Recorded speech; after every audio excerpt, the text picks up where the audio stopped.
I'm Chase Rolfson with Rubline Marketing. This is Jeff Lindsay. This is Michael Pitt. Hey everybody, it's John Dudley from Knock on TV. Hey guys, this is Jared Scheffler from Whitetail Adrenaline. Hi, I'm Taylor Drury from Drury Outdoors. Hey, this is Nick Mutt from Bow Collector. Hey, this is Melissa Bachman. Working Class Bow Hunter. Working Class Bow Hunter. Working Class Bow Hunter Podcast. Working Class Bow Hunter Podcast. Working Class Bow Hunter. Working Class Bow Hunter. Working Class Bow Hunter. You're listening to the Working Class Bow Hunter. That's right. This is the podcast for Billy Joe Lunchbucket, the working man, just like me and you. My name's Travis T-Bone Turner from the Bone Collector. Thank you for tuning in. Nobody pushes the envelope like Working Class Bow Hunter. It's really not that good. Those people on that pod, those hosts are a little unhinged. Working Class. Working Class.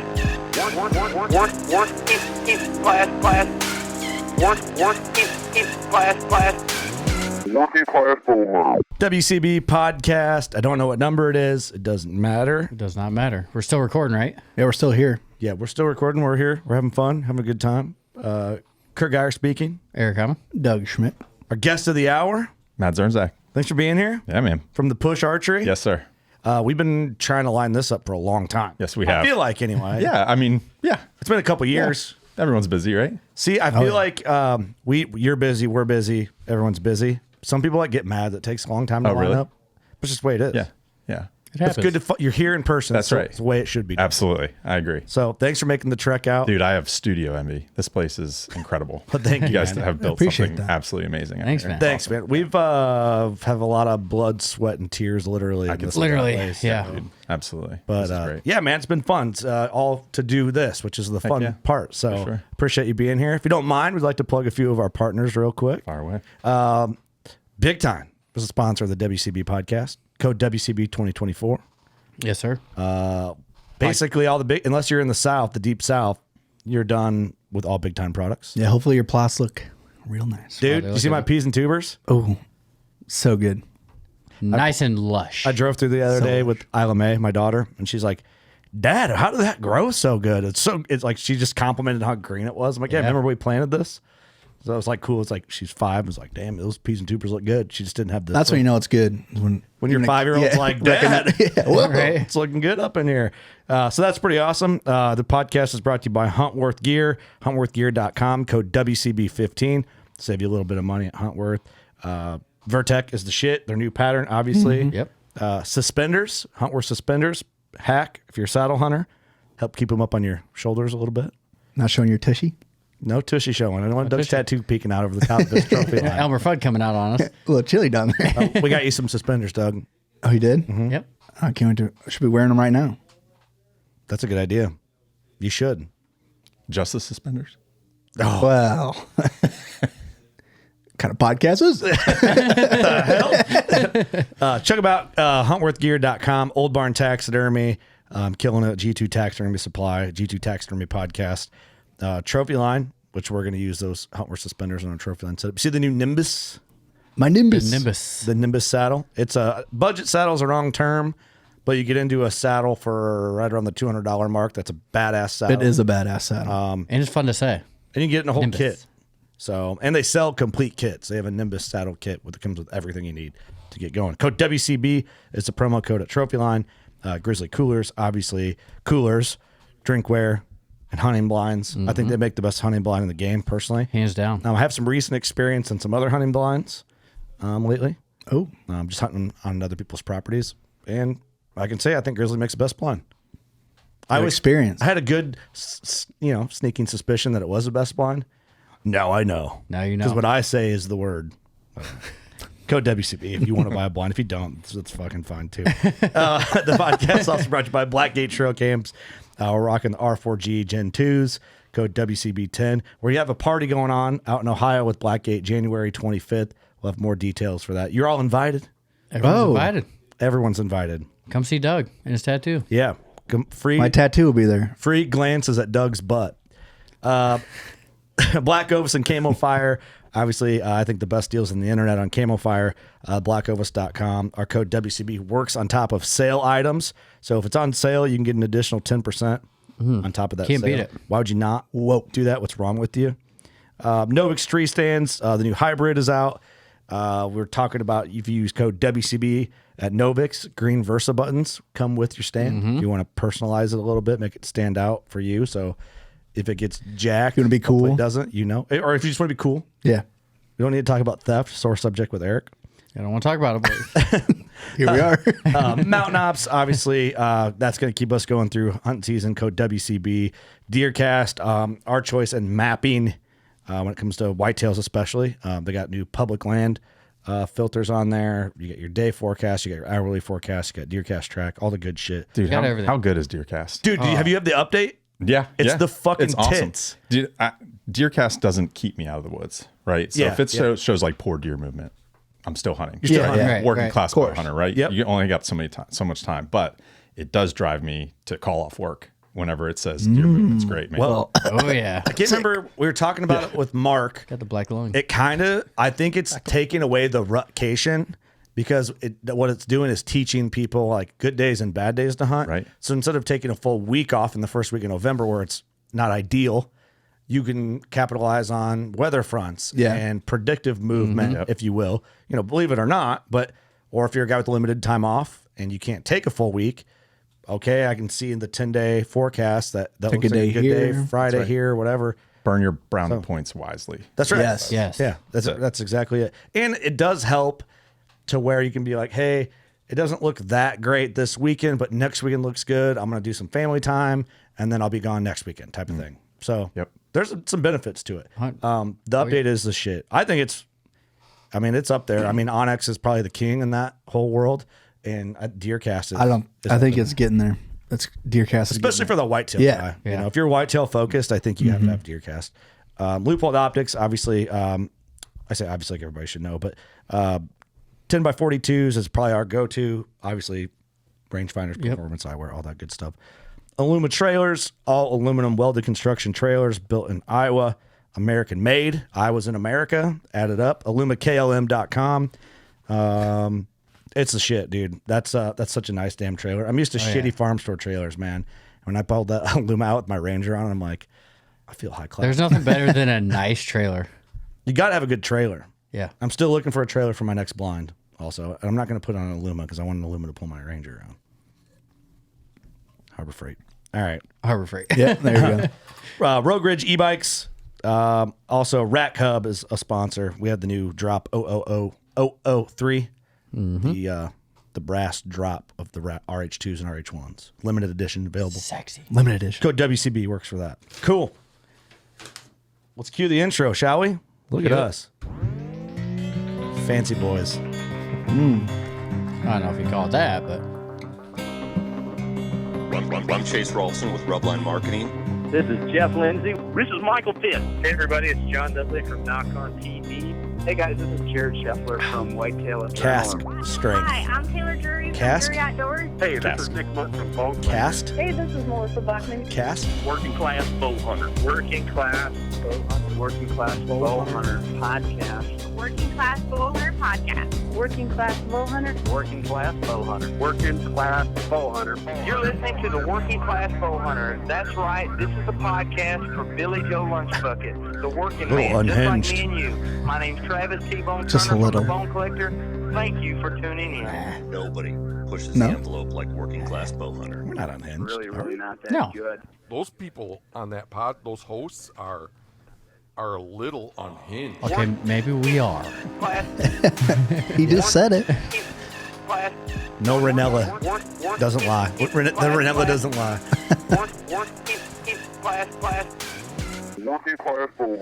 WCB Pod, the Push Archery in the house. What's up, baby. dude? Hey, thanks for having me. Thanks again for coming, man. Yeah, thanks Sorry for about coming. making you sit through our ads. No, it's great. I love it. Just part of the gig. Got to do the business. Even add a little bit. Yeah. Yeah, you did. Yeah, we owe you a cut of our Deercast payment. Oh, I now. like this idea. Let's go back and do those again. We'll talk. All right? Yeah, he's gonna Can we do a redo on that I've never one? used that trailer, but I hear it's good. Yes, that's right. Yeah, right. Illuma, huh? Yeah. Well, dude, the Push Archery. First of all, thanks. Yeah. We've kind of been like Instagram buddies for a while. You yeah. sent us some of those Alpha packs. Yeah. Alpha packs, Yeah. and they're awesome. Yeah. That was like one of the first big introductions with you guys. You guys kill it. I think everybody knows you guys as traditional archery guys. That's correct. Yep. But I want to hear in your words, if someone didn't know what the push was, how do you explain it to people? We our mission statement is to help expedite the traditional archery learning curve. Okay. So we are basically the bridge between somebody shooting a compound today and a lifetime of bow hunting with a compound, but maybe has grandpa's old recurve up on the shelf, or they have an interest in trying traditional archery. There's just so many biases and misinformation out there, and rightfully so, popularized by Katniss Everdeen, right? Robin Hood, Hawkeye, right? All the movies. And when you have a recurve, like you want to shoot it like sideways or jumping over an exploding car. Like that's that's what's like attractive about it. Yeah. That's how I shoot mine. I mean, but essentially, like the way we look at that is we've helped out thousands of archers make the transition and do it successfully. And basically, our MO is we look at a recurve. It's a simple mechanical system that is bound by the laws of physics, just like a compound. And so whenever we're ushering a new compound archer into traditional archery, we're comparing and contrasting the systems between a compound. What are you losing with a compound? What type of variability are you entering into the system with going to a recurve? So that's kind of our MO. We have a podcast, we have a YouTube channel, online school for helping people. And so that's all we're here. We're here to get people to fill tags with their recurves and longbows, man. I love it. When did you guys start? 2016. Oh, dude, you're just about the same time as us, just right after us. Absolutely. So you're pushing a decade into this like we are. Keep an eye on this camera, will you, Dougie? Yep. Every now and again. I'm staring at it. Yeah, just don't look at it directly. You might ruin it. But that's cool. So you've been in it. I feel like now that's considered a long time. Yeah. It's been a long road. It's crazy. Yeah. It's like, how long can you stay with like getting to 200 downloads without any revenue coming in? You know, it's like a long game, right? You keep going, and then finally you get over that bubble, and like you start monetizing and things. You guys get it, man. You guys are on your way to the moon. It's awesome, right? Thanks, man. You guys are killing it too. I think it's cool what you're doing because, all right, I don't want this to the traditional community because I figure more are going to tune in to hear you on here than they probably have for WCB, but I feel like just how it can be with bow hunters in general, compound hunters, whatever. A lot of the traditional guys tend to have the stereotype of being kind of uptight and prestigious. Yep. So like it's too good. Just like a little. better than. Sometimes. Sure. Our main introduction to the traditional world, our buddy Shad Venatti, is a great guy, and he loves traditional stuff. And he's like an edgy looking guy. Okay. And he said he feels it, but he's a part of the community. He knows a lot of people. Absolutely. And it feels a little judgy. Oh, yeah. but not like all the time. Sure. Yeah. Yeah, absolutely. You know, I think everyone that I've talked to that I've had experiences with on the traditional side has been super helpful, super encouraging, super motivated to share the art of it and the allure to traditional archery. Yeah. But do you know what I mean when I say that? Yeah, 100%. So I think a lot of that comes from with any population of people that the 10% is driving like 90% of the issues, right? And so I think that's a part of it. And you know, it's kind of no different than like you see somebody with a monster buck, like a hero pick, and there's no weapon laying over top of it. You're like, oh man, that's amazing. And you start asking them questions, and they're like, yeah, I shot that with a crossbow. Like, what's your impression whenever somebody says that? Do you have like a yeah, you have like full blown? We're having a therapy session here, right? 100%. Yeah, safe place. Trust tree here, guys. Okay. Trust tree. No one else is listening. Yeah. So I think traditional archers have a little bit of that as well, and I get that. You know, and so it's just, and I straddle the line personally because I feel like, yes, it's more difficult from a bow hunting perspective and like the point of execution with a recurve under pressure. You know, you have a big buck standing in front of you, like the variables that you're putting into the system with not having some of the safeties or controls that you have in a compound, like make that moment very, very difficult to execute properly and consistently over time. So I think that's just where that comes from a little bit to where, but on the other hand, like I said, I straddle the line. On the flip side of that coin, I was at my family farm, and my nephew's getting into bow hunting, and they pulled out an old compound, and he's kind of dusting it off and getting ready for the season.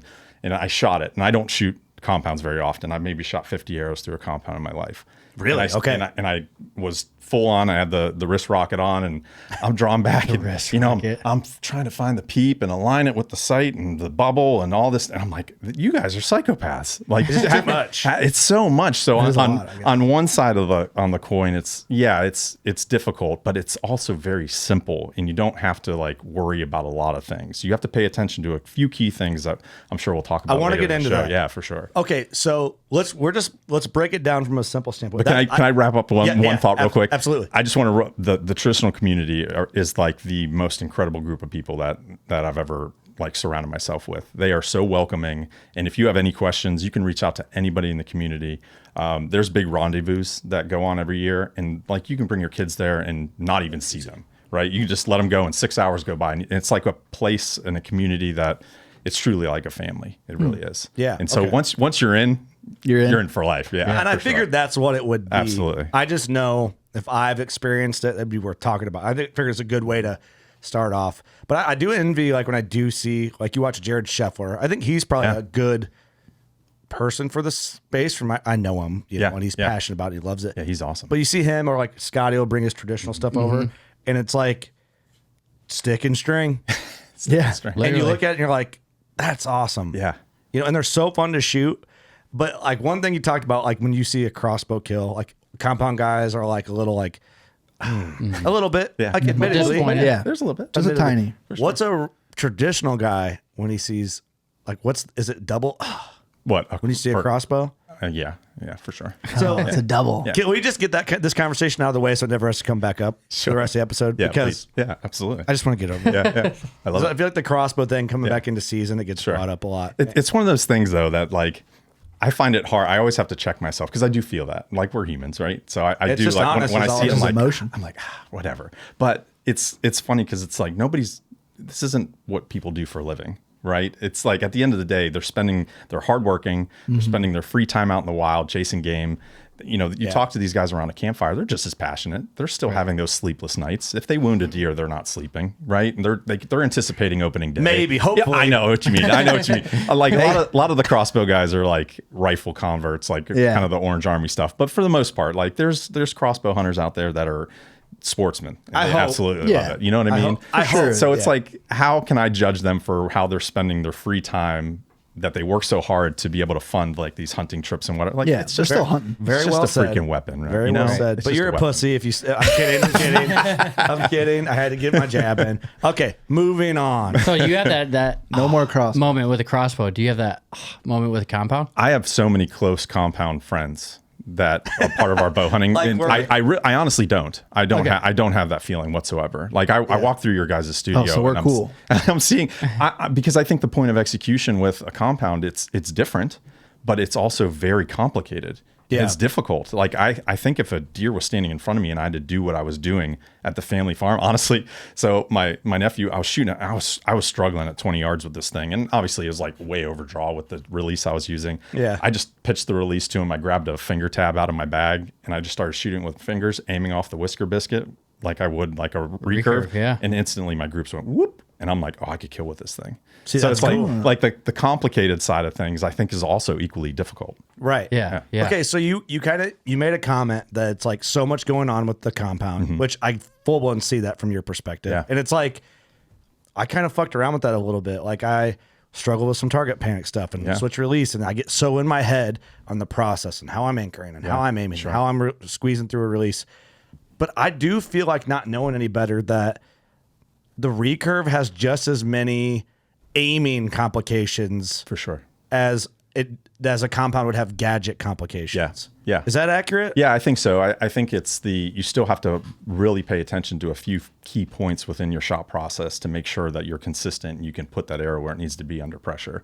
So yeah, shooting a recurve, that's one of the big biases that are out there, that you just kind of wing an arrow and it's like throwing a baseball, and we can go through all these different approaches to how to shoot a bow. I'd like to. Yeah, I would too. I think that this is a great opportunity to kind of like make the success rate. I think the biggest issue we have is retention in the sport from a traditional archery perspective, because a lot of people are out there and they might have a recurve and they're fun to shoot, and they're like, oh, you know what? I'm gonna fill my buck tag and then I'm gonna go kill a doe, and then that never happens throughout the season. Or they'll practice with the recurve or their longbow all through the summertime. They're like, this is the year I'm gonna walk in the woods with this thing, and then all of of a sudden in August, bing, they get a cell phone or a cell cam pic of a big buck. They're like, fuck that. Yeah, right. That's They're 100%. They're like, I compound. don't want that buck standing at 35 yards and me having to just sit there with my thumb up my ass. Right. 100% is exactly what happens. So that is actually where the name, the Push Archery, came from. We named our original film and our brand, the Push, is like, we are here to give you that push. That's that where nudge. the push starts. Yep. And just like, we want to arm you with all the information that you need. We want to be a resource for you to like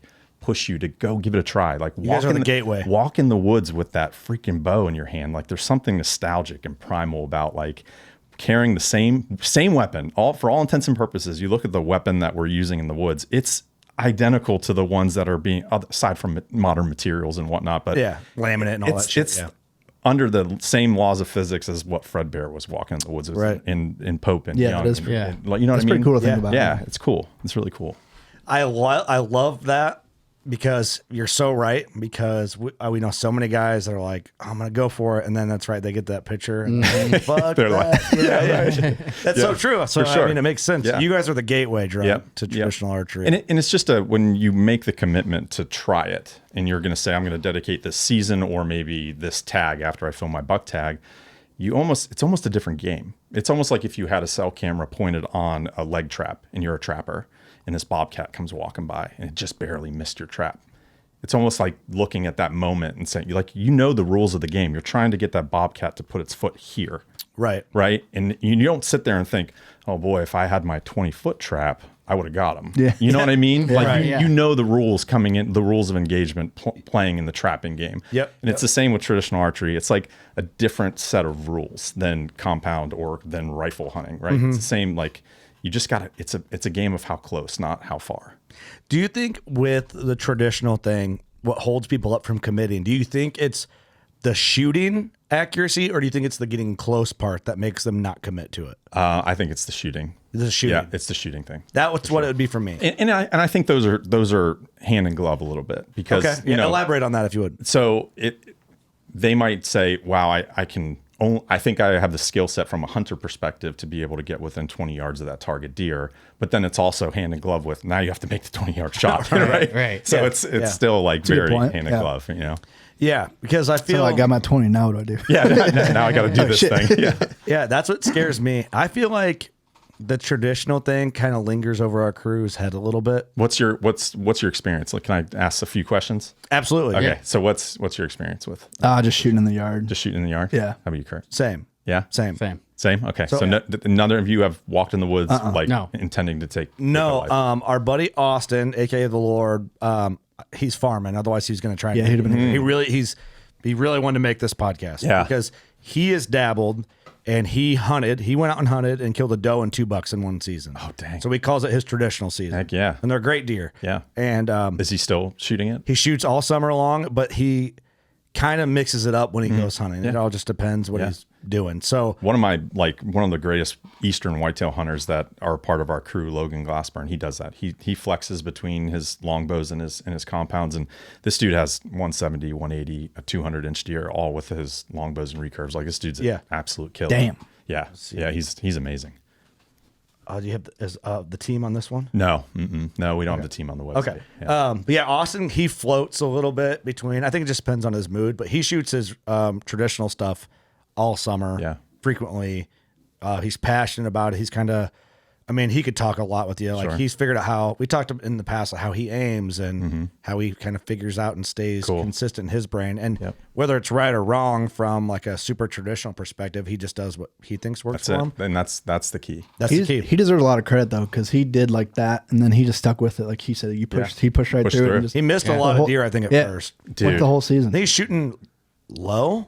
Okay. Was that, or whatever he I said, believe, it's common from a stand, how to shoot? Yeah. Most of the time, a lot of traditional archers are missing high. High. Maybe he was missing high. maybe it's high high. a lot. Yeah. And it's a lot of like guys that are coming into instinctive archery. Like, they want to get into recurves and longbows, and they start shooting instinctively, because that's like the most popular, whenever you're talking about traditional archery, like that is one of the biases, that you can't aim these bows. There's no like concrete aiming system that you can use with these. So you just gotta, it's like throwing a baseball, and that is super effective way. Absolutely, that's an effective way to shoot these bows. That's what I hear most common. I feel like. Yeah, it's like that's what I think of. And so, and that's where that's kind of where our original film we put together. The push was born out of putting together a 2-hour masterclass on just everything you need to know about traditional bows. We'll link all this in the episode description. Oh, cool. Okay, too, everybody. So, so that's where, and part of that was explaining each and every of the aiming methods and the pros and cons with them, and that was the first time that some of the stuff came out of like the deep dark corners of competition archery and kind of came to the masses of like the traditional bow hunting side of things. Yep. So I always hear that, and like I've shot them in the yard and whatever, and I'm always like a baseball, or try to like instinctively do it, and I don't do it enough to like really be like, oh, I like this how I do over this. Yeah. Like I can't talk like that because I haven't committed to it. Yep. But it's lingering over our heads, I feel like, a little, because like after seeing Austin, dude, I feel like I'm like, oh, I'm gonna have a traditional season sometime soon. Yeah. Once I like get some stuff that I want to get done with my compound. You will never shake as much shooting at a doe as you will your first season in with a recurve. Like like you would swear it was a big buck stand in front of you. I bet that is awesome. Yeah, I bet I'd have to just feel like I feel now with my compound when it comes to shooting at a deer, because I mean nothing's guaranteed. You don't always hit how you want. Deer react, whatever. But I feel if you're broadside at 20, I feel really good with the compound. Yep. And I really want to have that confidence feeling with a recurve. But do you ever get it? Absolutely. Yes. You do? Yeah. 100%. See, to me, and I love that you laughed, because I'm sorry. I don't know. I don't take offense to it because it shows. He just laughed at you. Well, no, I love it because it shows experience, because I don't have any experience. Absolutely. And it seems like it's so hard to get there. For sure. Yeah. And a lot of guys that I've hung out with that shoot traditional, when I shoot with them at 20, I kind of feel like I'm like, I don't know, like they're not like impressing me. Okay. Do you know what I mean? Sorry, all my friends shoot traditional. Now that is one, and that is another. Like I'm always like a little like, ugh. Yeah. What was that? You go to the local 3D range, and at a local 3D or one of these big traditional archery rendezvous, and we are our own worst enemy when it comes to promoting traditional archery, because there's a lot of people out there that they're not getting to full draw. They're so riddled with target panic. They don't have a concrete aiming system that might match their brain, and they're winging arrows everywhere. So you're exactly right. Like that is absolutely a very common thing that traditional archers, or the view of traditional archery is, man, I don't know how people kill things with those things. Like, no, I never experienced people actually like shooting good groups with these. Like that's the perception. Yeah. Like exactly what you just said. And for the record, I'm not talking about Austin. I haven't seen Austin shoot his traditional bow for a couple of years. But he shoots a lot in his yard. Yeah. I agree with Kurt though. Like I want it to be like when I go in the woods, I don't want to like with the recurve or something pull back and be like, well, I hope this hits it. Yeah. Like here we go. I don't want to Hope for the best. Yeah. I don't want to shoot at an animal and be like, did I get it? Yeah. I don't want that feeling, because that's like the worst confident. feeling. Yeah. Because I've been there when I was young. Sure.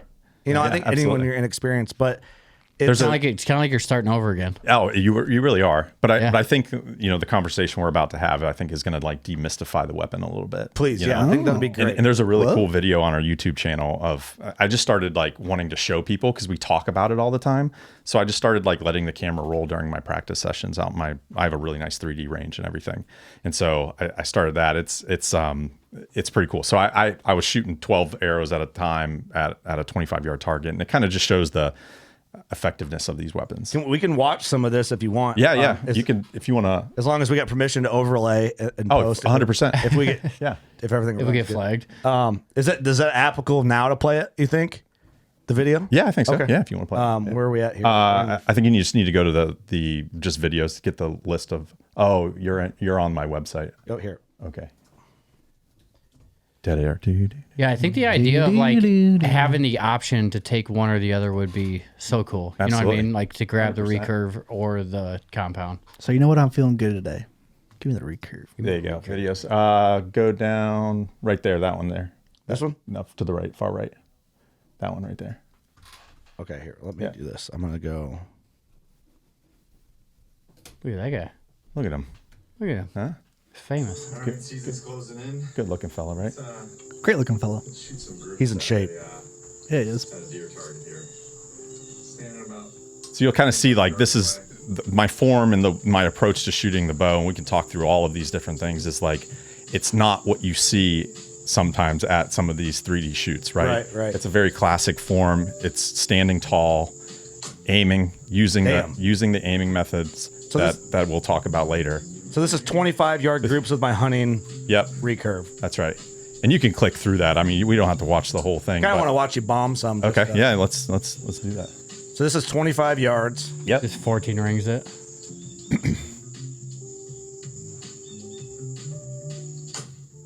See, that's impressive. Like that's awesome. Yeah. Yeah. So I'll spoiler, I'll stick all 6 arrows in that little circle there, in that chewed up part of the target. So these weapons have, again, they're simple mechanical systems that are bound by the laws of physics. And if you're paying attention to the right things, right. And the real cool thing is, we've been instructional in nature. That's what our brand has been about. Yeah. And so, our brand's been about that. And so we've been searching out these subject matter experts. And so we've been pulling from, and when I first started, my start was very common. And that's where the push was born, is out of my frustration. So my buddies, whenever we were in high school and college, they were shooting compounds, but they were like, this is in 2006-ish. Mm-hmm. They were shooting 1980s Hoyts that have been like not taken care of. Yeah. And so every time I was at the family farm hanging around with them, and I wasn't into archery at the time, like shit was flying off their bows, like cans blowing up, and I'm like, dude, this is archery, like this is dangerous as shit. And so Christmas was around the corner, and I was talking to my fiance at the time, my now wife, and I'm like,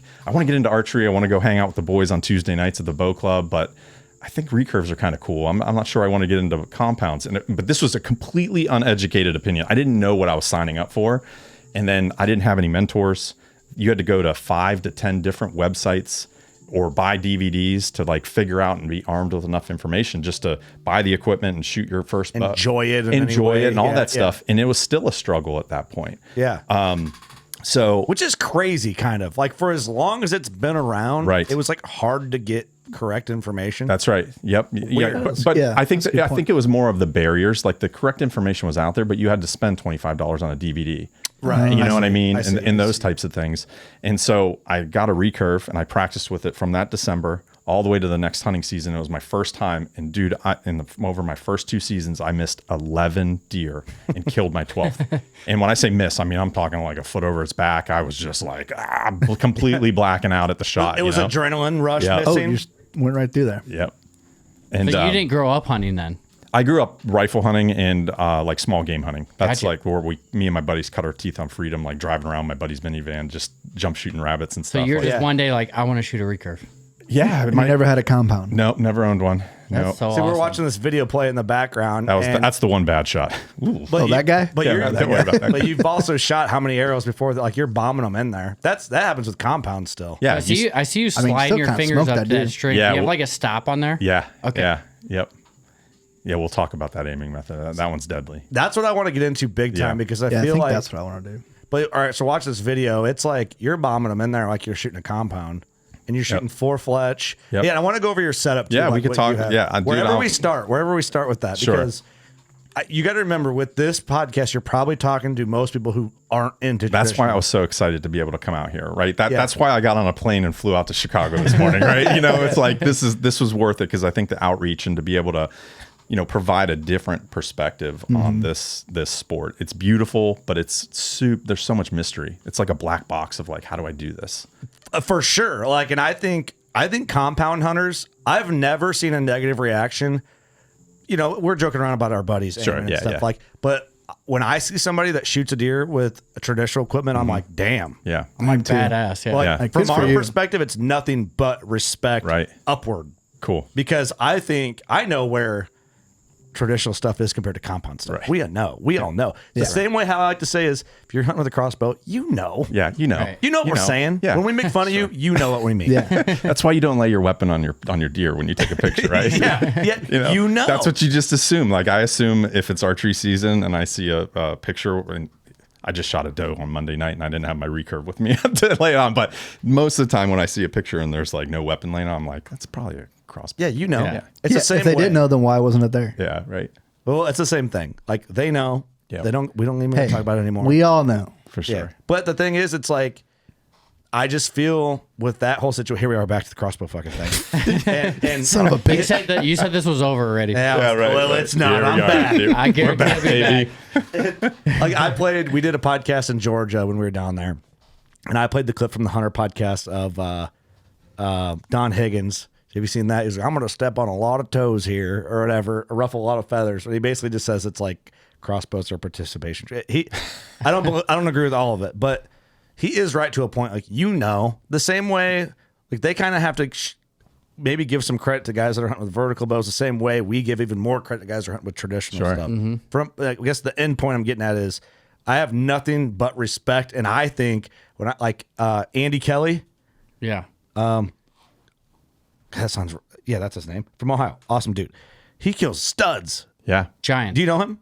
No, I don't. And he, I'll pull up his Instagram, but he comes to Ohio show and shows us giants every year, and I'm like, dude, you are a stud. Yeah, and that's He's how I always view him. on giants. Yeah, we have team members that are contributing to the YouTube channel that are just killing like monster bucks. We have a 200-incher on the YouTube channel that's just like Logan's a freaking assassin. There's Andy. Yeah, look at that. And he's just I've seen his face. He's a killer. I've seen his face. That guy Most humble familiar. dude ever. He kills every deer he goes after. Monster. With a recurve. It seems that way anyway, Love it, dude. I always seem to find myself every time I see a trophy picture of the recurve, and it's like, someday. Someday. That's what I say. Yeah, but right. I never, Someday. Yeah, but I never do anything about it. That's right. Yeah. But I never do anything about it. Because the mountain's so steep. Yeah. Right? The mountain is so Yeah. steep because you pick up the bow, you go out there. And you're already so good with And you're already so what good you're already with the doing. compound. Yeah. Well, yeah. okay. You're about to bridge the gap here. We're going to bridge the gap. Let's do this. So I love your confidence. let's do He's this. gonna push us over the bridge. That's right. I'm going to push you over the bridge. You're gonna break us like wild horses, ain't you? So I think starting at like the origin, it would be, so we kind of talked about my start. My first 2 years was a complete shit show. I shot a button buck as my 12th arrow sent at deer. Mm-hmm. And then once I kind of broke through, the levee kind of broke a little bit, and I'm like, oh, okay, like I'm starting to get more successful and starting to do better. Yeah. I love archery, right? I'm a bow hunter, but I'm also like an archer as well. So I started getting interested in like indoor archery during the wintertime, during the off season. But I'm still shooting my bow quiver on my 55-pound hunting recurve, going in to shoot spots, right? And I'm just like, I'm just gonna keep them in the blue and in, right, on a Vegas face target, and like that's all I care about. And I was a good shot at the time. Like I was an instinctive aimer, and I felt I was pretty good compared to the other guys that I was shooting with at the time. So that was my scale of the people I surrounded myself with. So I show up one night and there's this dude standing down in the corner and he's shooting a bare bow rig, which is basically an Olympic recurve. 25-inch metal riser, 72-inch total length recurve bow, just like what you see in the Olympics. Yep. But the stabilizers, you can't have those. Can't have a sight. Can't have a clicker. Okay, so this dude is... Clicker to where you get to your full draw. Yeah, and then it clicks and tells you when to shoot. Yep. So this dude is just standing there like a man, right? Tall, classic form, just rocking these shots, and he's just stacking them in the gold. I'm like, what the fuck? What's this guy doing? How is he doing? He's doing this weird thing down the string, and I'm like, what is he doing? So the next week, I was a couple lanes closer to him in the next lane. So eventually, I worked up enough courage. I'm like, hey, voyeured your way yeah, in. exactly. Eventually, like, who the hell? Yeah, is that's this right. guy? Yeah. Can I help you? Yeah. And I slipped in his passenger seat of his car. No, so He didn't know I was there. so I start talking to him and everything, and I then became consumed with barebow competitive archery.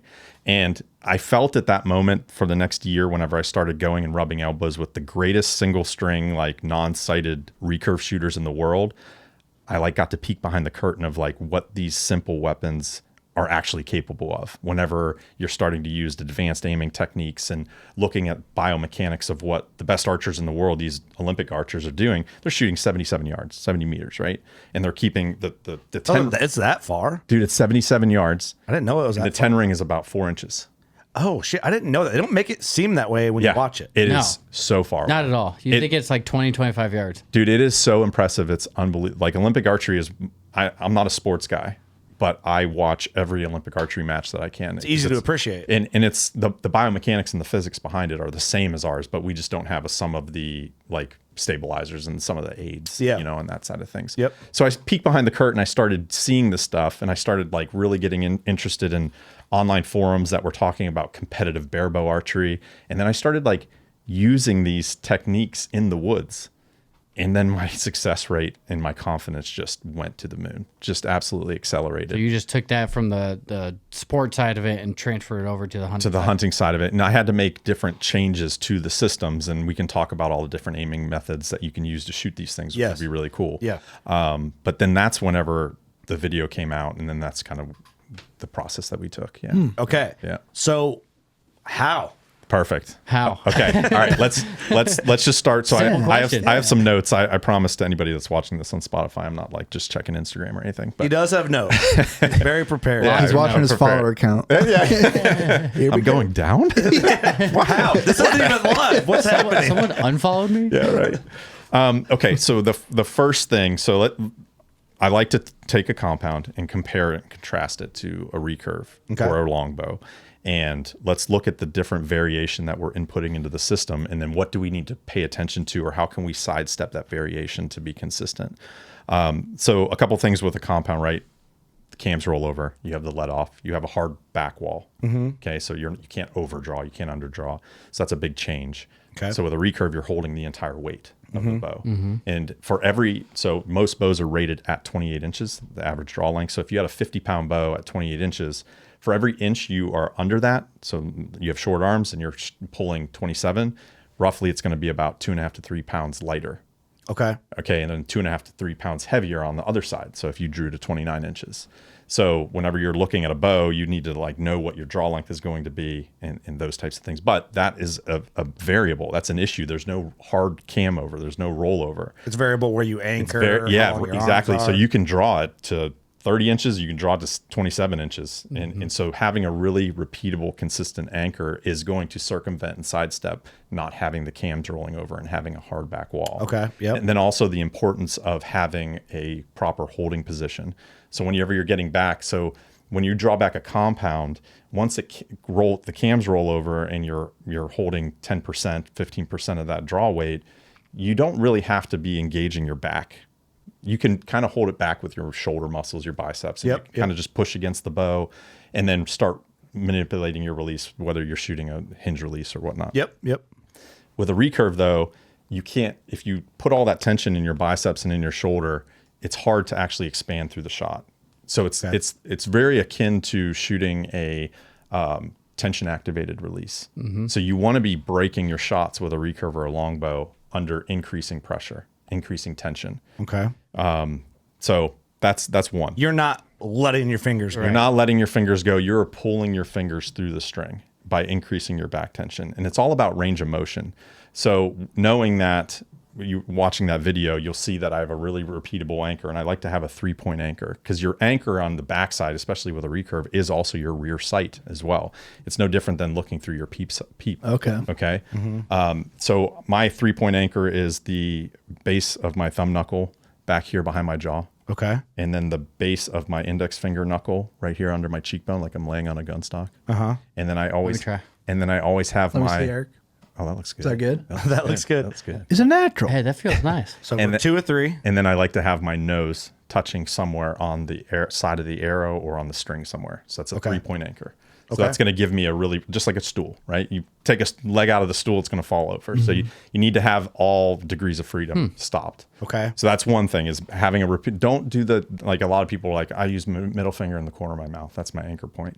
But the corner of your mouth is spongy and moves around. And minute of angle, if you're 1/8 inch off on the backside of that at 25 yards, that's multiple inches. Yeah, and your adrenaline's going. And your adrenaline's going, right? Yeah. What if I got Copenhagen in? Might change it a little bit. So number one is to replicate the hard back wall of a compound, those cams rolling over. And that cam is right here in your back. So you want to draw back to your repeatable anchor, and you just don't stop here because you need to have that proper alignment. That bow's going to want to fold you over the entire time. And so if you're out of alignment and you don't have a robust holding position, you're going to be fighting this force the entire time. It's trying to literally taco you. Yeah, it's going to taco you. And the more tension that's in the system, target panic's just going to go crazy. I got to let it go now. Yeah, like get out of this uncomfortable situation.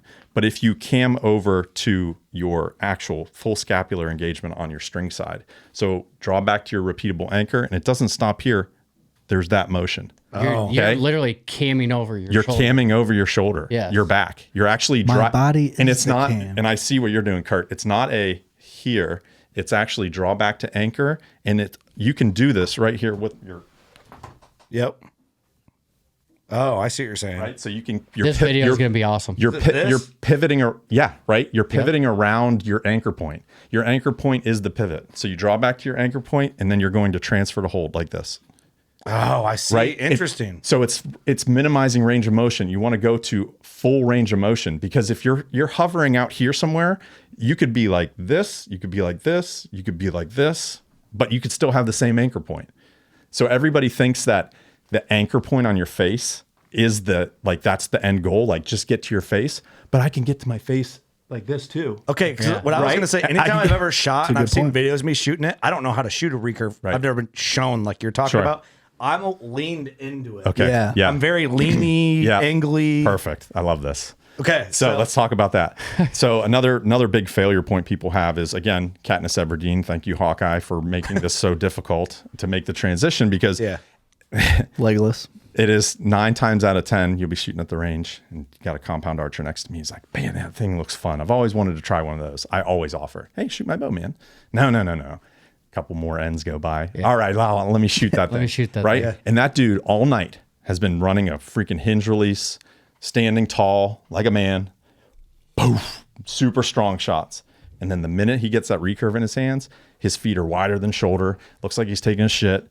Bow goes all the way over, right? And he's not even getting to his face, and and he's just whipping him in there like a baseball. And it's like, dude, you have 4 decades of sweat equity that you put into your form with the compound.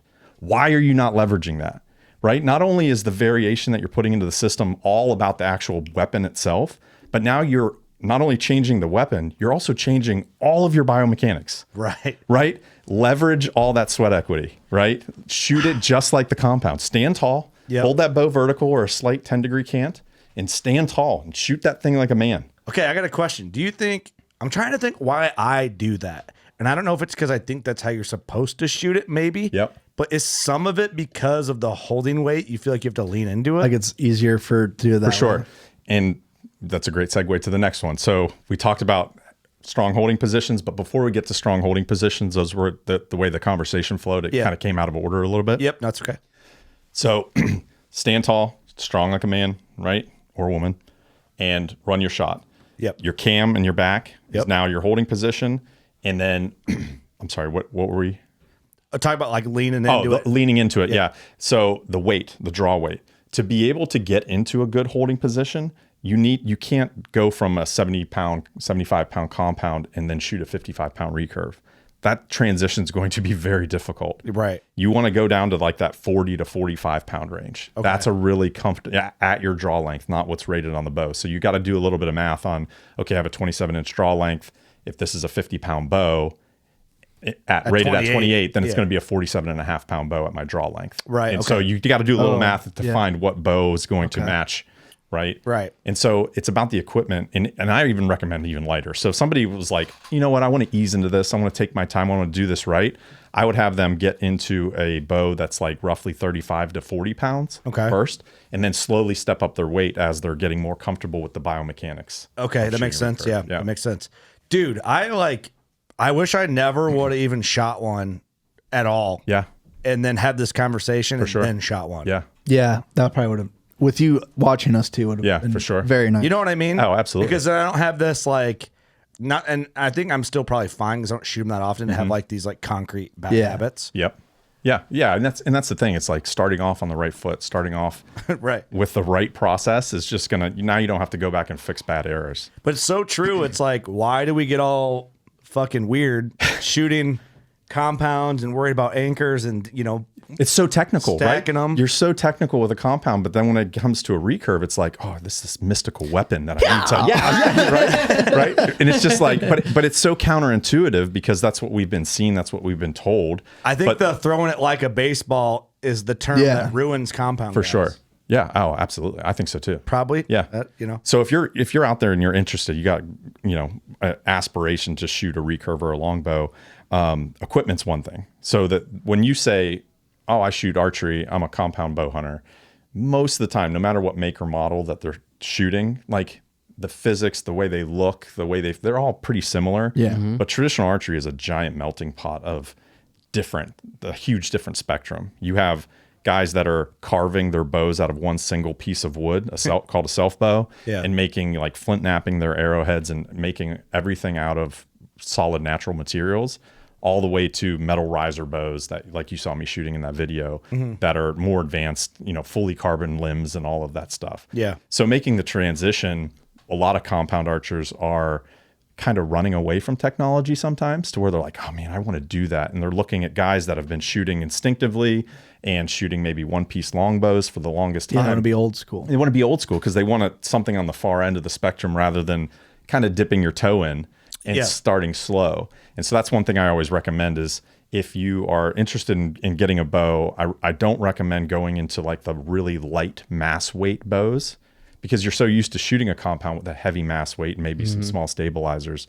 So go to more of like a 3-piece recurve, or like a metal riser bow that has some stabilizer bushings that you can add some weight. That way the bow like feels the same to your contact points. Familiar. It's more familiar. It's more of like that bull barrel theory of like Heavy's more mass accurate. weight, heavy's accurate, right? And start there. Don't go to the far end of the spectrum. You can, and I know guys that have made the transition with one-piece longbows shooting instinctively, and they're killers, right? No doubt about it. But there's definitely easier ways to like kind of ease your way into the traditional lifestyle. I got a side question for them. Please. When it comes to being the one-piece stick bow type guy to the, aluminum riser or whatever the limbs are made of, is there judgment? Yeah, absolutely. Yeah. Okay. And again, of the 10%, right? The 10%, of right. the 10%ers, they're loud. But like when we launched our original film, it was like for 2 years, it was like drama. Like you wouldn't believe in the traditional community. It was like, because you're not. That's not traditional. That's not trad. Like metal riser bows don't have souls. Gross. And I took Don't have souls. so last or 2 years ago, some troll was trolling me on like, oh, you're metal riser, you're not trad, and like that bow doesn't have a soul and everything. I'm like, so I had Selway Archery laser engraved soulless on my quiver hood on my bow. I'm like, yeah, and I just stacked up some gear that year. Thing. It's like the unhinged thing. Exactly. Yeah. See, that's cool. So I wondered that, because I won't lie, a little bit like the Flex from Elite, was out, whatever, and I'm like, I did kind of have that question in my head. I was like, is this really traditional? But yes, it is, right? Yeah, sure, absolutely. I think so. Man, it's like what? I mean, I own them all. I have one-piece longbows. I mean, I have like 20 bows at my house, and like every make, model, shape, size, or whatever you need. But what feels the best? Oh, and metal riser ILF bow. That's what I want. Yep. That's me personally, right? Yeah. And there's a few like wood bow manufacturers that are really, really good, that have really heavy mass weight. Their limb profiles are like a really sweet design. Their quality and consistency bow to bow. So Black Widow and Wengard Archery. Black Widow, I just hear everything about Black Widow. They're all awesome. the time. I actually have a new one coming. It's it was supposed to be here this week, but and you get them custom made for you. And that's the coolest thing about it is like when you look at a range and these guys are shooting, you could line up 20 Black Widow shooters and they all have the same model, but every single one of them are different woods, a little bit different veneers, different poundages, different lengths. Like they're so customized, different grips, so customizable. They're awesome. So you said to start out at like 40 pounds? Yeah. Yep. I mean, and this is all individual. Like if you're a house, right, and you've been shooting maybe like some tension activated releases with your compound, and you know what back tension feels like, and you know what alignment feels like, and you're a rock, then you could probably handle some more weight. But the general rule of thumb, I really like, if somebody said, spec me out a bow, I'm always pushing them towards that 40-pound range and a roughly about 62 to 64-inch bow. Well, it makes perfect sense. It's not like a new compound shooter. You're not like, here's 70 pounds. Yeah, exactly. It's like same thing. Start where you need to start. Don't start with the longbow. Yeah. I mean, 72 pounds. Don't start with a 72-pound longbow. Yes. I'm doing it. I'm going to do it. Yeah, absolutely. I love it, dude. I think... what do you recommend for hunting wise? Weight wise? Yeah. So I'm shooting 42 pounds at my draw length. For your hunt rate. That's what I hunt with, yeah. And so I'm a competitive barebow shooter. So my competitive barebow rig is about 40 pounds. And so my issue every year was like, I like to hunt with like 48 pounds, but I had so many issues with my last competition being done in August, and then I have basically a month straight into there, and I'm jumping up to 8 pounds or something like that. So I just started making my hunting rigs closer and closer to my competition rig, not only in length but also in draw weight, and now my transition's seamless back and forth. Gotcha. And as my poundage and length of hunting bow, as my length of my hunting bows got longer and my poundage has gone down, my accuracy just with my hunting bow is awesome. Like that video we watched, I wouldn't have been able to do that 5 years ago shooting the higher weight. So how and long is shorter that bows. bow that you're shooting? 64 inches. 64. What's standard? So they 2-inch increments. The most popular you're going to see out there is 58, 60, and 62. Those are your most popular 3 sizes. 64 becoming more and more popular because I think content creators are starting to do a lot of stuff and like kind of what we're doing. And they're shooting longer bows. And then bare bow competitive archery is also pretty in fashion right now. Lancaster Archery is doing a good job promoting the class. Lancaster's always done a pretty good job with them. Oh yeah, absolutely. Okay, that's super interesting because watching you shoot on that video is super motivating, and somehow there's some like therapy in watching that arrow slide in there. You know? And that's another cool part about traditional archery is like 160, 170 feet per second. Like your eyes can track the trajectory the whole way. Right. Yeah. And it's just like you have that. It's like somebody shooting a 3-pointer. You're watching it. You're like, oh, you have that moment of like, oh yeah, it's going. Yeah, right. Yeah. And I think that's why like archery and like the more primitive side of things is really attractive because it's like that beautiful arc of the arrow, man. So I want to continue though because I do want to get into some hunting. I have some hunting questions. Okay, yeah. But I still want to talk about aiming a little bit. We talked anchor. Sure. Right. And so like aiming. Because all I know is from what I've tried. Yep. And it's not a lot. But Austin. And it doesn't look good when I do it. No, I don't look good. You wouldn't be impressed. But I've asked, Austin's kind of explained a little bit of it. And I can't remember exactly. It's been several episodes, but he says he knows after a certain point, he knows he just puts his tip of the arrow in that area. For sure. And he's got like an idea where he needs to be. And, but what do you do? Yeah, let's go through all that. So I'll just step through all the aiming methods and give you like a pros and cons. Yep, and then we'll talk shit in the meantime. Yeah, that's great. I love it. Hey, Doug, you suck. Yeah. Well, I thought we were talking shit. That works too. We can talk shit about Doug while you're talking. So instinctive archery is really awesome. That's how I started. And for some reason, there's like a goal to get there. It's like the most primitive or the most trad way to shoot a bow. Yeah. But it's like I'll hold my opinions till later. But okay. Now there are one of my best hunting buddies is like one of the greatest instinctive bow hunters I've ever known. Like he's deer trotting by his stand and he's giving him a lead and just instinct, like it's insane. Just a gangster. It's he's unbelievable. He's so deadly. And again, to the people that are listening to this from my community or from the traditional archery community, I'm not saying anything's better or worse. I'm just giving pros and cons to a new person trying to bridge the gap. Okay. So from a new person hanging the compound on the wall, that's us right now. And going to walk into the woods, the pros on instinctive is you don't really have to worry about range. So range finding, like a 15-yard shot to a 22-yard shot, your shot process is going to be the same. All you're going to do is burn a hole, like pick out the smallest hair, aim small, miss small, and you're going to let your entire subconscious run the entire shot. Okay. So your whole conscious mind is just like sunk into aiming. Okay. Okay. And it's very akin to throwing a baseball. That's the good part about it. The bad part about it is your subconscious has to learn the trajectory. And the only way to learn that is through repetition. And it takes a long time. Mm-hmm. And so as you're learning, so think, Kurt, if you're like, oh, I'm going to go out in the backyard and I'm going to start shooting. In night one, you have a real repeatable anchor and you feel like you have your good holding position and everything's consistent at your 28-inch perfect draw length. And you're ripping good, strong shots with increasing tension. You're training your subconscious to learn that trajectory. The next night you go out and you're like, oh man, I'm hitting high. I don't know why I'm hitting high. You have no reference because you're not paying attention to your local sight picture. And local sight picture is your bow, your arrow tip, your hand. You're not paying attention to it. You don't even see it in your conscious mind. So then night two, you come out, you're shooting high, but you might have a biomechanics issue since you're new. So you might be healing the bow a little bit, or you might have a little bit of a yip going on. Mm-hmm. Your subconscious is so fast to autocorrect. After a couple quivers, it's just going to aim lower for you, but you're not going to know. Right. And you're going to go, oh, I got it now. It was just repetition. But in reality, now you're still healing the bow, which is bad.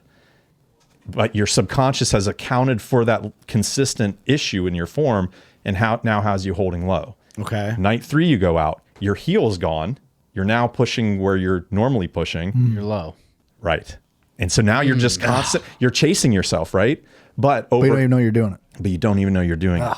Now, if you're using, so let's just think, let's slap a sight on the front of your bow, like an actual real sight pin. Yep. Now you know, okay, my sight pin, and let's say that sight was set for 20 yards. My sight pin, when the shot broke, was in the middle of the chest, but I'm hitting high. What's going on wrong? You now know. You could start troubleshooting and dissecting the issue and find out it's a form issue. You have a main point of reference. You have a reference, right? Yep. Okay. Yep. So that's instinctive archery. And I don't want people. I think instinctive archery is great. Bro. I don't want any part of that. I my mind can't handle it. But I think in the woods there's places for all of these techniques, and it's just a tool in your toolbox. Right. So I urge people to, I'd say stand up and shoot like a man. Well, I also urge you to turn that bow completely sideways and shoot a couple quivers in the summertime that way, just to know what your bow does. But that comes later. Comes later. Yeah, this is the transition part. I'm doing that tomorrow. Okay, Eric, correct me if I'm wrong, but I'm listening to you, right? Yeah. I'm a listener right now. Okay. Maybe don't start with the instinctive thing right away. I never, if I'm training somebody or teaching somebody that's a compound convert, I never ever have them start with instinctive archery. Okay, that's when you earn your stripes a little bit. Yes. You're bona fide. That's right. Okay. Yeah. Okay. Yep. Fair. Okay. Fair. That does scare me. Everything you just said scares me. Yep. But I love that you said it. So let's figure out how to use the six sights that we have in our quiver, right? Okay. Yes. Okay. So whenever you talk about, I'm enjoying the shit out of this. Good. Awesome. I'm happy. So when you, sometimes on the far end of the spectrum, the 10% of naysayers, right? They'll say, why do you aim with the tip of your arrow? Why don't you just put a sight on your bow? And I always respond, because I have 6 perfectly good sights in my quiver at all times, right? Okay. So the sight pin, got him again. Burn. So the sight pin is the tip of your arrow. Okay. So it's right in front of your nose. Why would you not use it, right? So again, simple mechanical system bound by the laws of physics. If you have a good repeatable anchor, a rear sight, you have a good repeatable draw length, that's the energy we're going to put into the arrow, and you're shooting consistent length and consistent weight arrows, hopefully your arrows are matched, then now let's start using the tip of the arrow. So I'm going to start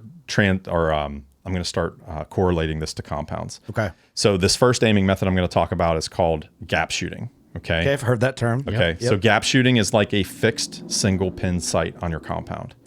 Okay, so let's say you have your fixed single pin sight set at 20 yards. At 25, what are you going to do with the sight pin? Aim a touch high. And at 15, you're going to aim a touch low, right? Yep. And so you're going to go out to the bail, and you're going to figure that out by standing at 15 yards and putting your sight pin right where you want it to hit and see what happens. And then you're like, oh, okay, I know at 15 I'm hitting high, or right? So it's the same with gap shooting.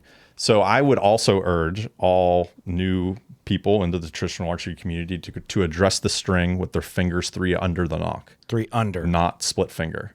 Where okay, the like index, 1 over 2 under. That's right. Deal? Yep. And I would just urge them to get that nock of that arrow as close to the under their eye as possible. Oh, that's why they do that. Okay, I didn't know that. Yeah, even if they are going to shoot instinctive, your subconscious is still having to do mathematical calculations. Okay. And so the closer the arrow is to your eye, the less calculations that your brain has to do. So that's just less variables for something to go haywire. It's so simple. I didn't realize that's what 3 under was for. That's right. So 3 under. I didn't either. So like not a clue. So picture you are anchoring with like my anchor right here. See my middle finger's in the corner of my mouth. Yep. Split finger, the nock of the arrow. Boy, I wish we had an arrow in here. Do we have an arrow in this studio? I can go grab one.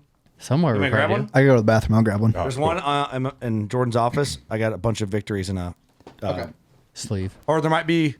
Yeah, there's some on that desk. Jordan knows where they're at. So if I'm at full draw, right, and I'm anchoring with the middle finger in the corner of my mouth, and I have my repeatable 3-point anchor, that arrow shooting split finger is here, the nock of the arrow.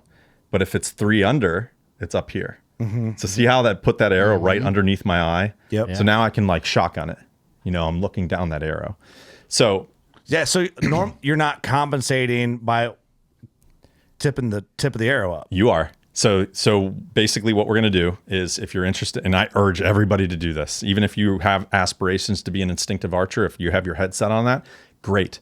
Spend 6 months gap shooting to expedite the learning of your subconscious of arrow flights and the physics of trajectory of your arrow setups. Right. Okay. What does 160 feet per second look like in the air? Okay. So essentially what you're going to do, if you're shooting 3 under with a normal anchor and a normal average draw weight bow and an average length arrow, typically your point on with a traditional archer is between 30 and 40 yards. So Point on. And the point on distance is where you basically come to full draw, squint your left eye, you're going to sight down that arrow, and you're going to put the tip of your arrow right on the target. You're going to release your shot, strong shot. That arrow is going to arc up and hit right where your arrow point is, or where your arrow was pointed. Okay, that's just like whatever your fixed single pin sight was sighted in for. Yep. So now you know what your equipment is sighted in for. So let's say it was 30 yards.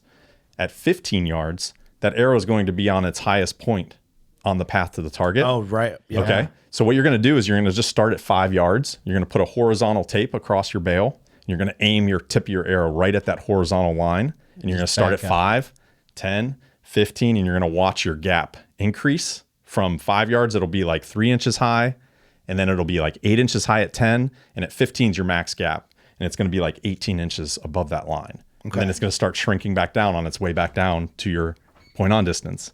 So at 20 yards, it's going to be about 8 inches again.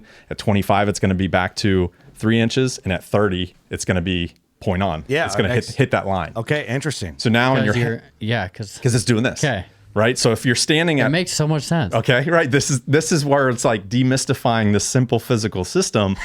When you start actually talking through it, it's like, oh yeah, no shit, dumbass. Right. It's like, this makes complete sense. No one ever breaks it down to you that way. Okay. Right? So this is fun. This is fun. So that's gap shooting. So you would learn that gap. Okay. And so you just know, and this is when rangefinders come into play. So now at this point, you're like, okay, I'm going to range find that 15 yards, but the tough part about gap shooting is that, like we talked about, at 15 yards, which is where we want deer standing, is your maximum gap. So now you're having to aim down at the hoof or at the kneecap, right? That's why the animal miss high, and so in the heat of the moment, their tip starts creeping up towards that chest. They're going to hit high. Where you want to put it, right? But you want to be putting it down by the hoof. You just need to know that gap. Now, there's a couple different ways to. It's got to be so trippy. It is, but it's kind of simple because the more you shoot, the more instinctive it comes. Because I'm stressed out already. There's a process called instincti-gap. Okay, where it's like blends instinctive and gap shooting.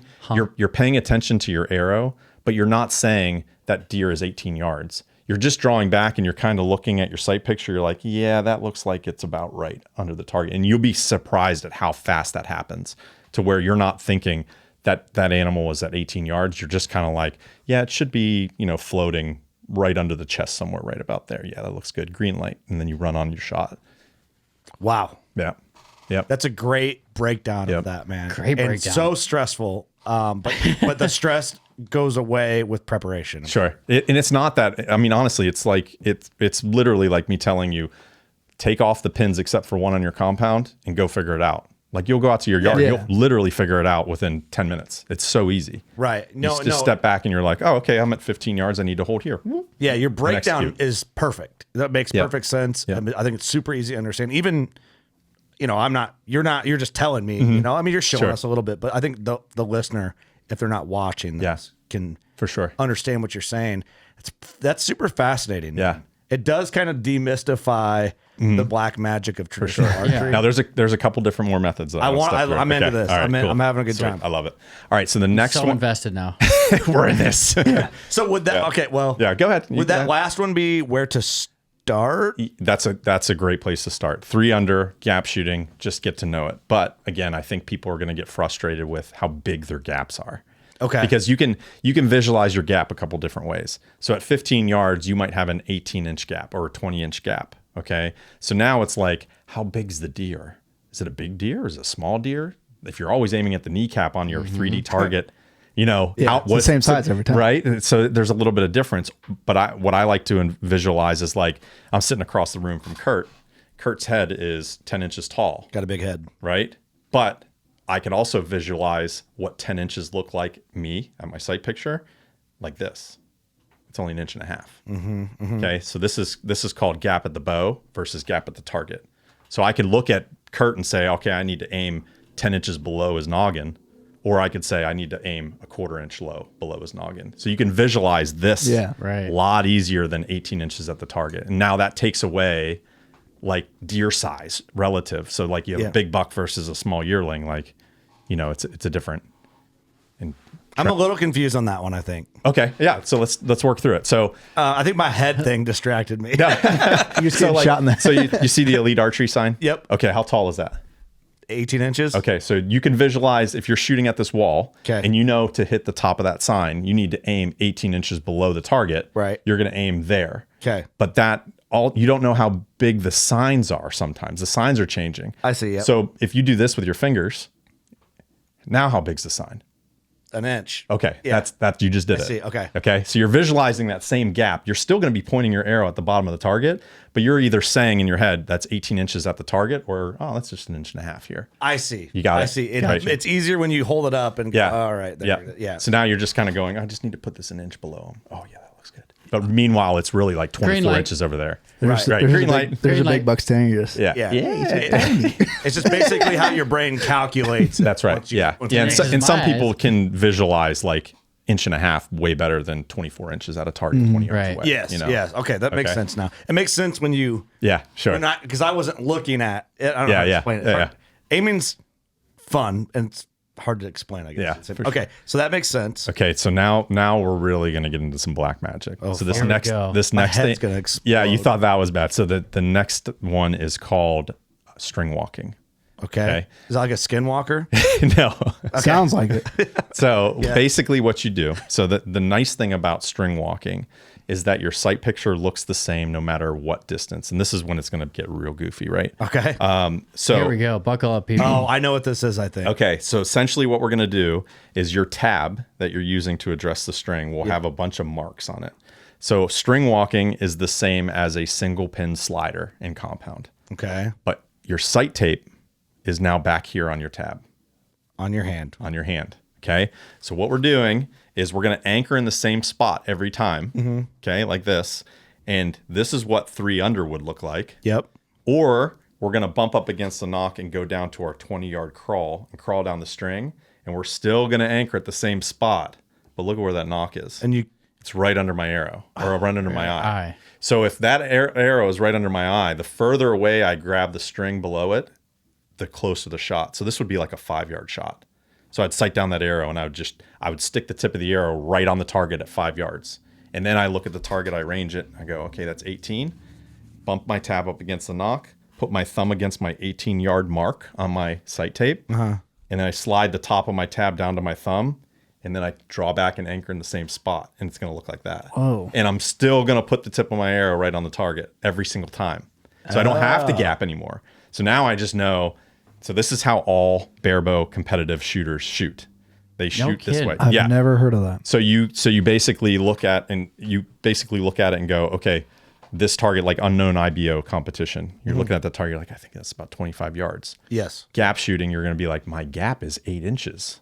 So now I need to put my tip of my target or tip of my arrow 8 inches below that target. A string walker will go, I think that's 25 yards, go down to their 25-yard mark. And then they're going to stick the tip of the arrow on that 10 ring every single time. And he's going to stick the tip of the arrow on the 10 ring at 10 yards, but he's going to come further down the string. Okay. I forgot my tab, dude. I was in a rush getting out of the house. So I was going to I'm a bring little confused. So you got the lines on your. Your but what do you line That's those where you up put with? your thumb? Oh yeah. You put the. Oh, I don't. Like the lines are on your tab, right? Yes, correct. Lines on the tab, and you're bumping. So when you have your arrow knocked on the string like that, you're going to slide this all the way up to the hard part of your tab, right up to the bottom of the knock. That's your reference. That's your 0. Okay. So since when you anchor down here, this is going to be your furthest distance that you can get, right? So you're going to look at the launch angle of that arrow. It's a long bottom. Right? That's like for me, the top of my bumping the knock is 60 yards. Oh. So I can, because you're changing the launch angle.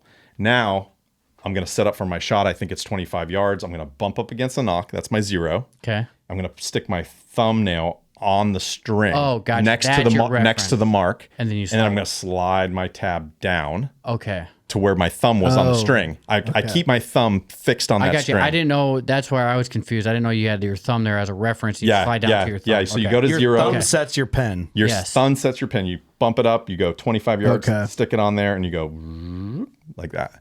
And then you just draw back and anchor in the same spot. And all you're doing is doing this. You're changing the launch trajectory of the arrow as it clears the bow. You're changing the angle of the string. Just of the arrow. Just of the arrow. Right. Because you're anchoring at the same spot. So, and you just learn your marks from shooting and learning where it's at. That's right. Yeah. So you'd go out and you'd go, okay, in Yoast. You're just Sharpie marking on your tab? Yoast Archery Products makes competitive barebow tabs that have actually they're brass or aluminum that actually have grooves marked in them, big graduated marks, and then mini ones in between. So you have I think 9 big marks and then 9 small marks on a Yoast tab. So like a total of 18 marks on your tab. No, what brand is that? Yoast Archery Products. Yes, that's my favorite tab. Yeah. I am learning so much. YOST. Do you know that was a thing? No. The hell? There you go. Go pick that brass one right there. This one right Yep.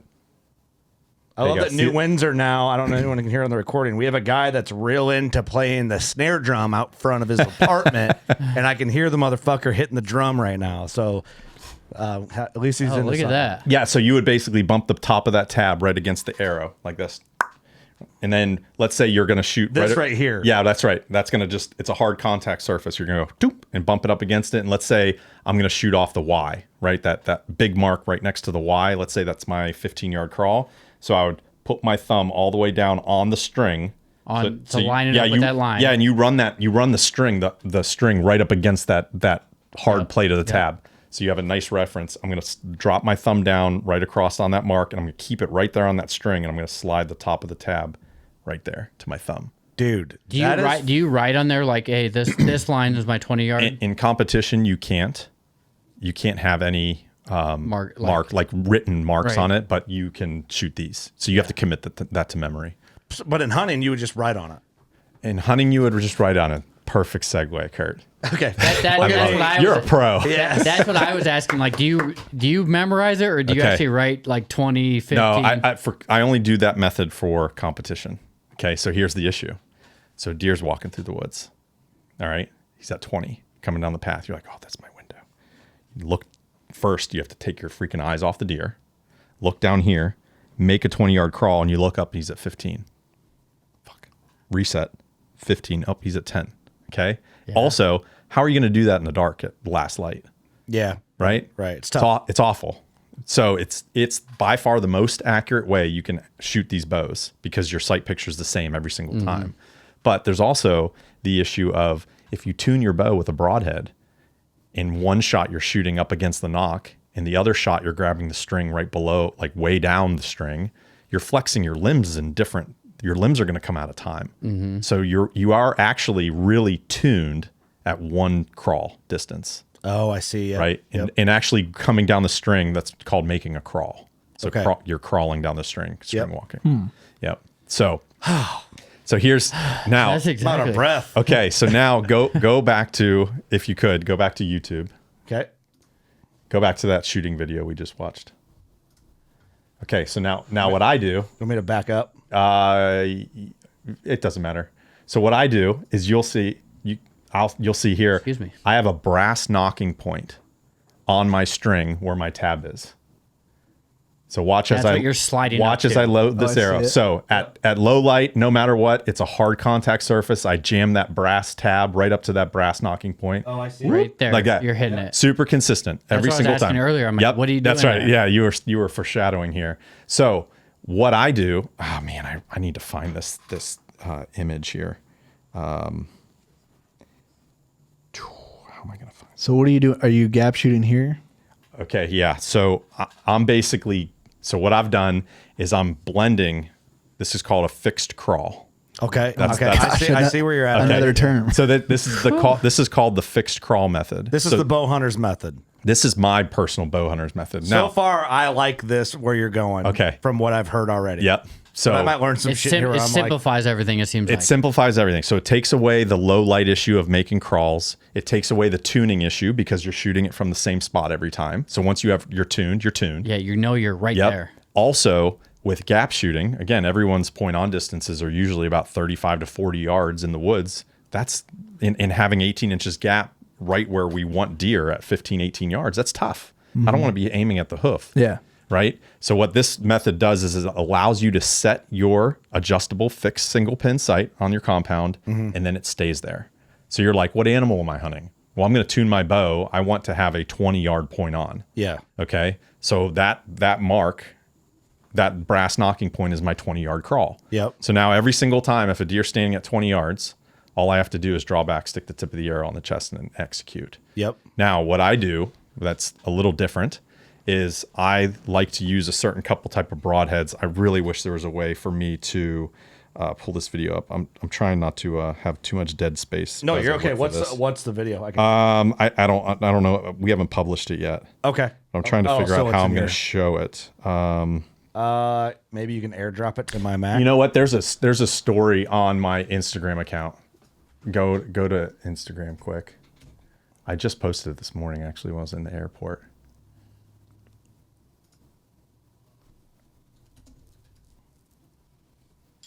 There we go. So hit that story. So that's what I use. Okay. So I don't know if you click and hold on that. So I align my broadhead vertically in my sight picture. So I make a post sight out of my broadhead and I paint the back of my broadhead blade with white paint. So you're using the blade of your broadhead as a pin almost. Okay. And so now I'm minimizing my crawls, right? Because now I'm using a higher point on my tip. I'm using the tip of that broadhead. So the very tip of my broadhead is 20 yards, my point on. If it's at 25, all I have to do is raise up the broadhead till where I want it to hit is the middle of the blade. And at 30, it's the base of the blade. But the most beautiful part about this is anything under 20, which is what I want to do, I'm holding the very tip of the broadhead blade right under the chest. I'm literally running it up against the chest in my sight picture. So a deer walks in, I do not care if that deer is at 10 yards or at 18 yards. All I'm doing is drawing back, getting into my holding position, sticking the very tip of my broadhead right under the chest cavity, boop, and then run my shot. See, I think I like that the best. And it's right there every time. Yeah, because if you think about it with bow hunting, this is where we talk more about hunting, I think. I like, first of all, where'd that arrow come from? Whose arrow is that? I don't know. I found it on the TV. There was nothing in Jordan's office. Oh, I don't know. I found it. So being a close game, like I think shooting longer, like the 30, like point on, and take like 30, 35, 40 yards, whatever it is, that'd be super fun and therapeutic to just like 100% bomb arrows. And it's good to also practice. You paunch shoot one, standing there at 35. Follow up. Let's get a follow up arrow. Like know your system. Know your 100%. system to be able to say, oh, if I come up to the knock and I can make a second shot. Yeah. Definitely makes total sense. I 100% agree. But I think I feel I can get close to deer that I want to kill. Yeah. I feel like I have that down. That's why I brought that up earlier. I was like, the aiming part scares me. Yeah. Which you enlightened me to a lot of knowledge here, but it still scares me. But it takes obviously commitment to master each aiming method. What works for you, blah, blah, blah. I think I just want to know how to shoot from an elevated position at 20 and under. That's it. And I'm a happy man. That's the game. That is absolutely the game. And I think that is what, if you're you have the perfect mindset coming into traditional archery. If it's a 20-yard and in game. Now I can shoot 25, I can shoot 30. Like I have videos on my YouTube channel, I'm a competitive archer, but there's just something about having a deer coming out of their bedding area and they're right in your grip. Yeah. 12 yards is where I love them, man. Yeah. I absolutely love them. Just draw back, stick the broadhead right under their chest and you're done. Dead deer walking. That sounds nice. So with your bows, so you could do this. Anybody out there listening, and you guys as well. First, I would say try to gap shoot.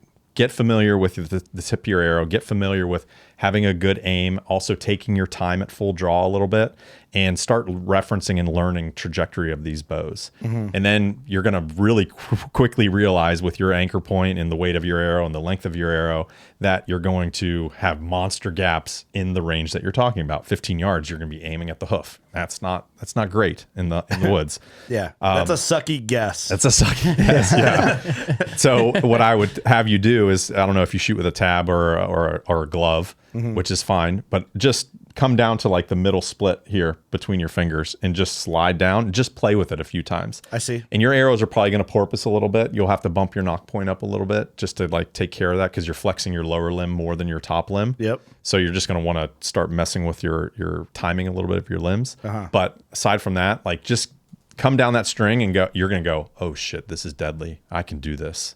Because you put a brass knocking point down there so you can just slide up every single time and you set yourself to a 20-yard point on.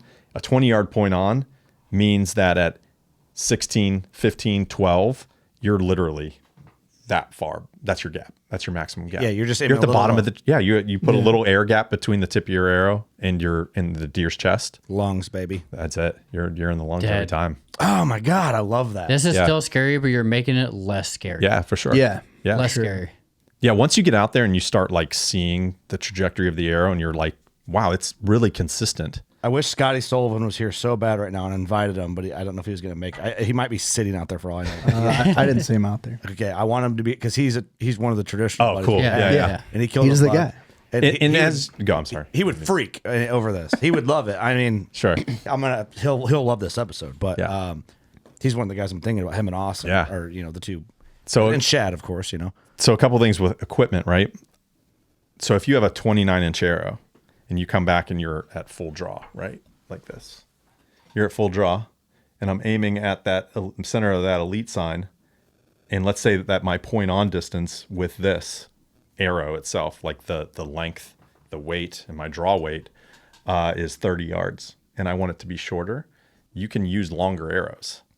So same weight arrow. Let's say this was a 550 grain arrow. Let's say I take this 29-inch arrow and make it a 34-inch arrow at the same weight. It's 550 grains. If that arrow right now, like here, you could do this, kind of like aim it at the middle of that sign. Okay. Now imagine that the length of this is 5 inches longer. It just raises it up. It raises it up. Raises and it now up. look at what you have to do if you raise this up. If the tip of your arrow is out here, now you have to aim at the middle of the sign like that. Yeah. So you've had to lower your bow. You had to lower the launch angle of your bow to get the tip in the middle of the target. Right. So there's things you can do with your equipment to also minimize your gaps. So longer arrows, heavier arrows, higher anchor points. So if you don't like this whole string walking, fixed crawl thing, you just want to bump up against the nock, find yourself a really high anchor. I see. Right? Anchor right here at the front of your cheekbone or something. God, you get so close to your eye with that knock. That's okay. Energy's going that way. It's okay. Energy's going that way. Oh, no, but you demonstrate him. He's going to poke his eye out. Right in there.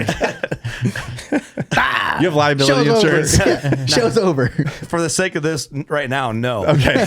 Don't worry. We'll drag you out and put you on the sidewalk. There you go, right? Outside. Dude, it's enlightening. Yeah. It is. It's a lot to take in, but it's making a lot of information. You're trad Jesus. I wouldn't go there. Okay. I'm not. I did. To us, you are. Yeah, to us. Yeah. Bless you. Oh, thank you. Bush light. Nice. You've been baptized in the name of the Father, Son, and Pope and Young. Sexton Pope. Dude, it's that's fascinating, man. Yeah. It's crazy. That's a great breakdown. I think God, that's just motivating. Yeah. That's really cool. It's doable, and that's doable. And that's actually why we started filming our hunts and created the YouTube channel. Like when we launched our first video, our 2-hour-long video in 2016, it went like viral as viral could go in a small niche community. Yeah. But it's about to hit 2 million views here real soon. That's viral. Like, that's pretty awesome. Yeah. Especially after we're done watching. Yeah. So 1 million times. Yeah. Right. Yeah. So the cool thing is that the videos like were always instructional in feel and vibe. So it was like, one video turned into 7. Then we started the podcast. Yeah. How long have you been doing the podcast? Since 2017. Oh, so we're way long. Yeah. So we're like at 300. We're over 300 episodes, but we did this like side segment on the show that we didn't number.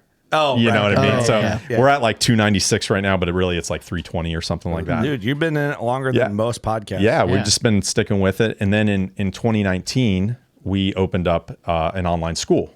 And so if you go to the website, just click over there.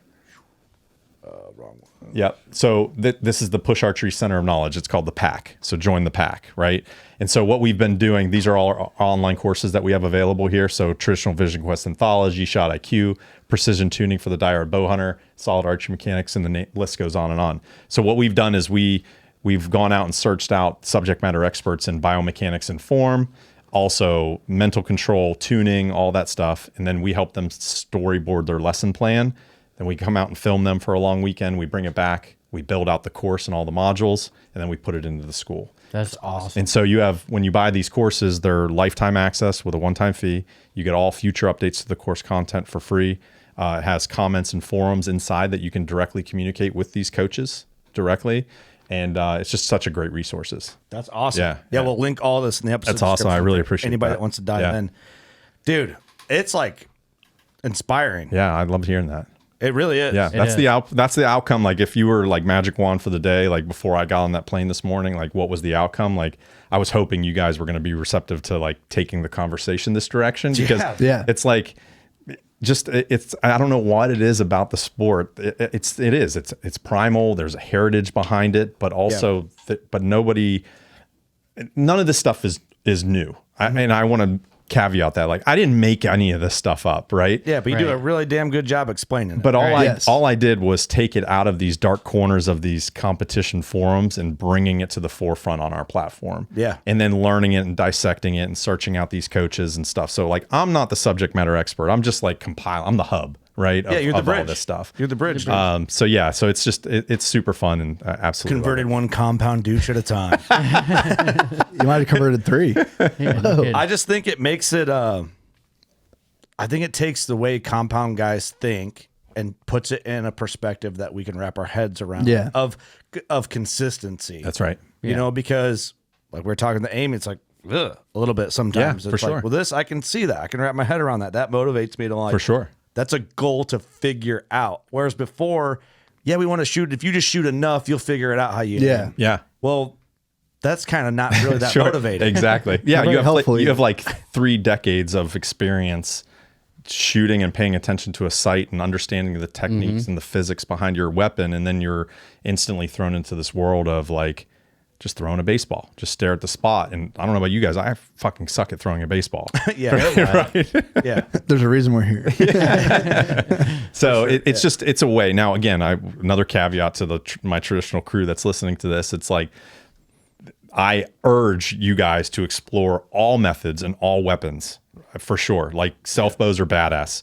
Napping your points, like the dudes that are that hardcore that are out there like carving their own bows out of wood and like making sinew strings and going and killing shit still in today's day and age are like so badass. That is like the elite level. That's the top of the top from a difficulty perspective. For sure. But from somebody that's like wanting to get into the sport, I think it's just like throwing people to the sharks to be like, hey, here's this one-piece longbow. Oh, by the way, it's 58 pounds at your draw length, super lightweight mass bow, and I want you just to stare at the spot.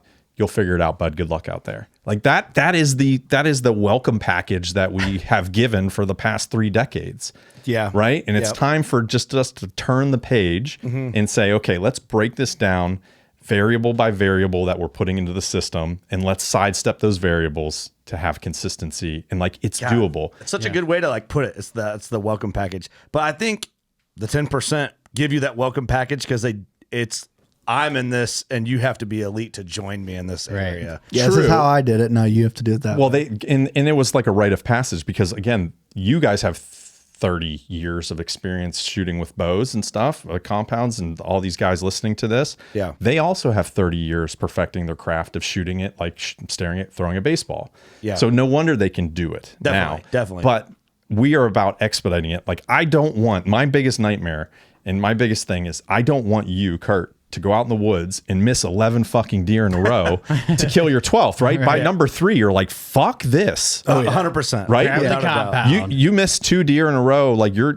now. We're cooked, yeah. Right? So the nice thing about recurves and longbows, they are very, very quiet and you can get multiple shots at deer that you miss because they don't know what happened. I remember Austin talking about it. Well, he has a buck he killed in video with this recurve that he missed, and then I think he missed and then shoots it and then shoots it again. You should see my buck from last year. I ran a really nice controlled shot right under him. Yeah. I'm like, what happened? I must have had my distance off in my head. Second shot, complete target panic because I was all rattled. I can't believe I missed this buck. Shot over top of his back. Shot him on the third arrow. Oh my God. and shit happens. And shit happens, shit right? does happen. It does. But before that, I was on a really nice track record of like just laying them down. Thumping them. Yeah, yeah. Well, dude, I can see why. Like, it makes a ton of sense. It's refreshing. Yeah. Really, dude, The breakdown is refreshing. Yeah, the breakdown's really. I blew my tits off. My tits are gone. Blew I need them a beer. off or clean them. Yeah, use the tip of the arrow, guys out there, you know? Yeah. And heavy arrows, man. Use long, heavy arrows. What's your bow of choice? Like, what are you shooting right now? that you're hunting with? My bow of choice is an HT21 riser. So it's a 21-inch ILF metal riser. And so what ILF means is International Limb Fit. So there is a standardized limb connection system that has a dovetail that snaps into risers. Every Olympic bow, every ILF hunting riser in the world have the same standards of the geometry of this limb attachment system. So I can take my riser and I can buy from 50 different manufacturers their limbs, and it's going to connect to my bow and use it. So I like to use like competition grade limbs on my hunting riser. Gotcha. And so myself, Cody Greenwood, and Three Rivers Archery all collaborated and designed this 21-inch riser that has it all. Very cool. So it can kind of like be on the competition line on Sunday, but in the tree stand on Saturday hunting. Three Rivers is like one of the standards for like, it's like your one-stop shop for traditional stuff. Yeah, Three Rivers is a big distributor. RMS Gear out of Colorado is a big distributor the owner of RMS Gear actually is one of our subject matter experts in solid archery mechanics. He's a level 4 NTS Olympic coach. Went to the Olympic Training Center. This dude's amazing. Tom Klum, he's a diehard bow hunter, right? Joe bow hunter. Yeah. And he was riddled with target panic and snap shooting and all that stuff. And he's like, there has to be a different way. I own a shop, got into coaching, went and through the whole certification, went and stayed at the Olympic Training Center underneath our Olympic coach, got his level 4 archery certification. And then we come out with an online course that basically takes everything that Olympic archers do and package it for Joe bow hunter and applies all that cool knowledge into like how you can fucking just kill more deer. I love that. Yeah, it's I super do love cool. that as well. Yeah, it's super cool. Oh man, you blew my tits off, bro. Yeah, great. Tits are off. I'm happy to hear that. They're off. They're on the ground. Oh, we got to do more podcasts, bro. I would love that. I would love that. I wish we had one here tonight to like just get a It base bums to me out start. that I know. it took this long I to get this podcast. I was bummed walking in and I didn't see a recurve laying around. I'm like, God damn it! we I suck. want something in my hands. I know. I'm sorry. I should have packed one. It's Eric's fault. That's my fault. We got to come back, and Austin's not farming. Scotty can be Yeah, here because, oh man, And come out and stay for a couple we need to be like in a days. Oh, I backyard. would love that. We could Yeah. shoot, and that would be so sweet. God, Yeah, I feel bad it absolutely. took us this long to get this episode Yeah, lined up. yeah, it's Because cool. we've literally been talking. I mean, since you sent me that pack, Yeah. 3 Yeah. years. Yeah, it's been 3 years. Has it been I think. 3 years? Something. I don't know. Yeah. I think it's been when he been a sends while. us quivers. Yeah. It's been a while. yeah, I mean, yeah. we didn't, and That was at- we that also was at did your a house joint in Charlotte. collaboration giveaway, didn't we, with some WCB hats and a alpha pack and stuff? Right. Yeah. God, no, Dude, that that's was been so long longer than ago. 3 years. That's been longer That than was 3 at the years. Sherrard house. Yeah, it's been a long time. Has it been that long? Mm-hmm. Holy Steve here still? smokes. But yeah, probably. So I remember Probably- using I mean, that. probably. I remember using that quiver at when I used to shoot archery league all the time. Oh my God, I underestimated how long that's been. Yeah. How embarrassing for both of us. Yeah. Hey, We're busy. Shit that's happens. it. Hey, you're here now. Yeah, stop. We're here now. Let's party, Hell yeah. Let's just enjoy it while it's here. Dude, where can people find everything that you do? Because Yeah. I'm telling you, if this episode hasn't sold them and that you're the like real deal, I'm blown away. I thought this would be I a am fun too. episode, Yeah. but I didn't know. Yeah, Mind cool. blown. I love it. My tits are off, man. Your tits are off. Thank All of our God. tits. Blowing tits off since 2016. That's a new shirt. You should do that. Oh man, tits out for traditional Pushing archery. tits off. That's great. Yeah, so you can find us. We made it really simple. The Push Archery, everywhere you go. Instagram, Facebook. ThePushArchery.com serves as a portal to our online courses. We have like 9 online courses at this point. We also design cool products designed by bow hunters for bow hunters. Quivers, archery hunting packs, cool stuff like that. And check out our podcast. Over 300 episodes and it's all mostly instructional content and also bow hunting stories. We do like field reports in mid-season and stuff. Oh, you got to do that. Yeah. It's awesome. God, I love it, man. Yeah, it's great. Thanks for coming. Yeah, thanks for having me. Damn. I'm cooked. There's a lot of thinking. I know Yeah. that. But it was good. I Yeah. think if we cram any more knowledge in one episode. Yeah, for sure. Yeah, we can next time we can brain we can hurts. start breaking down like methods of hunting and like what you think about and like kind of where getting close. We're gonna get some bows in our hands and see how terrible we are at it. No, I don't know what to say. I'm not speechless after many podcasts, but that was eye opening, bro. Yeah, for sure. Yeah, you're the real deal. Thank you. I think it was refreshing, man. I Appreciate really enjoyed that one. Yeah, thanks. Really enjoyed that. The push archery, you're the shit, dude. Thanks, that was man. so enjoyable. Yeah, you are the shit. Yeah, Doug, thank what do you got? You looking ravishing. Mustache is looking a little groomed up. Did you just It trim does her? look good. It's got a hard edge on the bottom. What happened? You got a haircut. Did you trim it up? No. How Wait, often does that thing get trimmed? Not that often. It looks trimmed up on the bottom, don't it? I was trying to get I was trying to bring it a little down more. Some looks different. Something's off. What's going on? You okay? Is everything okay at home? Want to talk about it? Yeah, Doug, what's up? It's fine. I don't talk about it. Are you changing? No, thanks for coming. Yeah, man. No, I'm I still talking appreciate about it. your mustache. Look at me Nice directly. try. Don't do that weird thing with your lip. Yeah, don't move Just your lip. Look normal. It's taller than normal. Is your lip getting taller? It could be. Is it, do you think? It looks different. It was the Ignite you drank earlier. Oh, Doug. The hell? You get the you know calipers what? out and measure that thing. There's been a lady on that thing. Friction. Well, Whoa. is that what it is? Mustache ride? Hold on, look. Come closer a little bit. Does it look longer? Your lip's taller. Your lip is growing. Does that come with age? I don't know. I'm fucking with you. It does look. It looks good. You look great. I just want to see how long you'd let us get awkward about it. You're better looking in person. Oh, thank you. You're I don't better know if that's looking a in person. compliment. Oh, I mean, it kind of is. I think no. Thanks. Thanks, I think. Question mark? Eric, No, thanks for coming, man. Yeah, That man. was a lot of knowledge. Yeah, man. I'm stoked for more of these. Yeah, dude, let's do more. I love it. I think it's time we make the push. What's that? I think it's time we all three make the push. Make the push. You know what I want to be? I want to be in the Push your 10% of traditional archers that hates on everybody else. That's how good I want You to just That- want to that's get that's your integrated, goal? indoctrinated, and just start That's fucking all the trolling. reason you I do just it? go right to this 10%. That's great. So I will say, can I just say one thing? Of course, like if you're yeah. if anybody's out there and was like inspired by this conversation, I urge you to do one thing. Go to our YouTube channel, scroll all the way down to the bottom of our video list. We have like 300 videos. It's the very first one we launched. It's 2 hours long, and it's a master class, all soup to nuts, everything you need to know about traditional archery. So everything we talked about here and shit. Plus some. Plus a lot more. It demonstrates everything I talked about. It actually goes step by step, like here's how you find your 15-yard crawl and all this. It goes through everything. It also goes through every style of bow, every style of arrow, all that good stuff. So that would be the Great info. That would be the way to start. Cool. Dude, I really enjoyed this. So I fun. did too. Yeah, that So was fun. fun. Thanks for Great. coming. Wish you guys the best of luck, man. Dude, I wish you Yeah. guys the best of luck. What Yeah. you guys are doing with WCB, man. Working dude. class bow hunters. White knuckle hunts after work. Working class bow hunter. Yeah, well, so let's great. We got to get together more. I love it. Jeez, I got to find my tits. You Let's know do what to do. They're here Go somewhere. shoot your bow. We love you. Peace.